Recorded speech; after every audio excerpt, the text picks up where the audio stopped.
श्री सद्गुरू बाळमामांनी भक्तांना केलेले उपदेश. जो मला हाय म्हणेल त्याला मी हायच आणि जो मला नाही म्हणेल त्याला मी कधीच नाही. श्री सद्गुरू बाळमामा भक्तांना सांगतात की जो व्यक्ती मला हाय म्हणतो, जो व्यक्ती मला मानतो, त्यासाठी मी सदैव तत्परतेने उभा आहे. आणि जो मला नाही मानत, जो मला नाही म्हणत, त्याच्यासाठी मी कधीच नाही. सद्गुरू बाळमामा उपदेश. माझ्या भक्ताला हात लावायची ताकद यमात सुद्धा नाहीये. श्री सद्गुरू बाळमामा भक्तांना निर्भीड होऊन सांगतात की भक्तांनो घाबरू नका, कारण की माझ्या भक्ताला हात लावायची ताकद यमात सुद्धा नाहीये. तुम्हाला हात लावायच्या आधी त्याला माझी परवानगी घ्यावी लागते.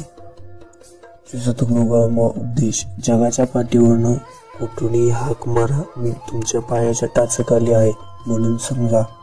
श्री सद्गुरू बाळमामा म्हणतात की मी या चराचरात व्यापून आहे. तुम्ही या जगाच्या पाठीवरून जरी कुठूनही हाक मारली तर मी तुमच्या पायाच्या टाचखाली असेल, त्यामुळे तुम्ही निर्धास्त राहा. सद्गुरू बाळमामा उपदेश.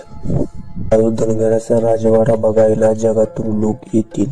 श्री सद्गुरू बाळमामा समाधी घ्यायच्या वेळेला लोकांना म्हणायचे की या बाळू धनगराचा राजवाडा बघायला या जगातून लोक येतील. त्याचा आज आपल्याला प्रत्यय येत आहे की बाळमामांचे असंख्य भक्त कुठून येत असतात. श्री सद्गुरू बाळमामांना समाधीनंतर आता भरपूर प्रमाणात, मोठ्या प्रमाणात भक्त संचय झालेला आहे. सद्गुरू बाळमामा उपदेश. मी गरिबाचा देव आहे. मला मनापासून सकाळी उठल्यावर माझ्या फोटोसमोर गुळ किंवा मला साधी अगरबत्ती लावली तरी मी प्रसन्न होतो. श्री सद्गुरू बाळमामा भक्तांना सांगताना म्हणतात की मी गरिबाचा देव आहे. जरी मला तुम्ही सकाळी उठल्यानंतर माझ्यासमोर गुळ जरी ठेवला आणि मला अगरबत्ती जरी लावली तरी मी प्रसन्न होतो. या धरणीच्या आधीचा आहे मी. श्री सद्गुरू बाळमामा म्हणतात की या धरणीपूर्वीचा आहे मी. या गोष्टीचा अर्थ असा होतो की श्री सद्गुरू बाळमामांची किती सत्ता आहे यातून दिसून येते. सद्गुरू बाळमामा उपदेश. जो माझ्या मेंढराची राखण करल मी त्याची राखण करल.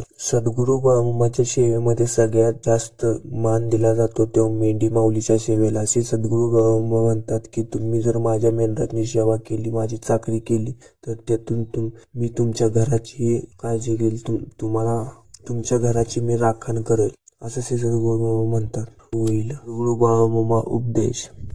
श्री क्षेत्र आदमापूर हे प्रति पंढरपूर होईल.